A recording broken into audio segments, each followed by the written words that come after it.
আসসালামু আলাইকুম বন্ধুরা, কেমন আছেন সবাই? আশা করি সবাই খুব ভালো আছেন, আর আলহামদুলিল্লাহ আমিও খুব ভালো আছি।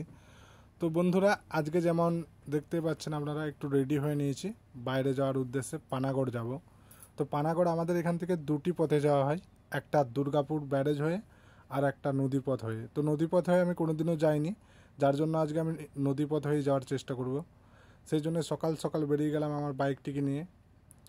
আর দেখতেই পাচ্ছেন নদীপথের রাস্তাটি একটু খারাপ, কারণ এবছর অনেক জল হয়েছে আর নদীতে প্রচুর বানও এসেছিল। এইসব রাস্তাগুলো ধুয়ে দিয়েছে। যাই হোক, আমরা নদীঘাটের কাছে গিয়ে জানতে পারলাম নৌকা আসতে এখন অনেক দেরি, যার জন্য আমি একটু ফটোশ্যুট করে নিলাম। আর ফটোশ্যুট করতে করতেই একটা নৌকা এসে হাজির। দেখতে পাচ্ছেন নৌকাটি প্রচণ্ড ভিড় আছে, অনেকগুলি বাইক আছে আর অনেকগুলি যাত্রীও আছে। তো এদিকে আমি একা নেই, সাথে আমার দেখতেই পাচ্ছেন একটা সালা আর একটা সালিও আছে।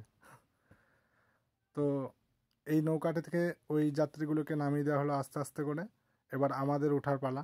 আমরাও আস্তে আস্তে উঠে পড়লাম এই বাইকগুলোকে নিয়ে। এটা কিন্তু খুবই রিস্কের, কারণ ছোট্ট একটা সরু পাটার মধ্যে ওঠা সত্যি একটু চাপেরই বটে। তো এইভাবে সব বাইকগুলো নিয়ে উঠে গেল আর আমরা উঠে পড়লাম। দেখতেই পাচ্ছেন রাস্তাটা খুব খারাপ হলেও আমার কিন্তু খুব সুন্দর লেগেছে, কারণ এই নদীর মধ্যে এইভাবে নৌকার উপর বাইক দিয়ে যাতায়াত আমার জীবনে এই প্রথম। তো অভিজ্ঞতাটা খুব সুন্দর লাগলো। আর এরকম অভিজ্ঞতা পেতে আমি খুবই ভালোবাসি। আর আপনারা যদি এরকম অভিজ্ঞতা আরও দেখতে চান তাহলে আমার চ্যানেলটি সাবস্ক্রাইব করুন। বাই।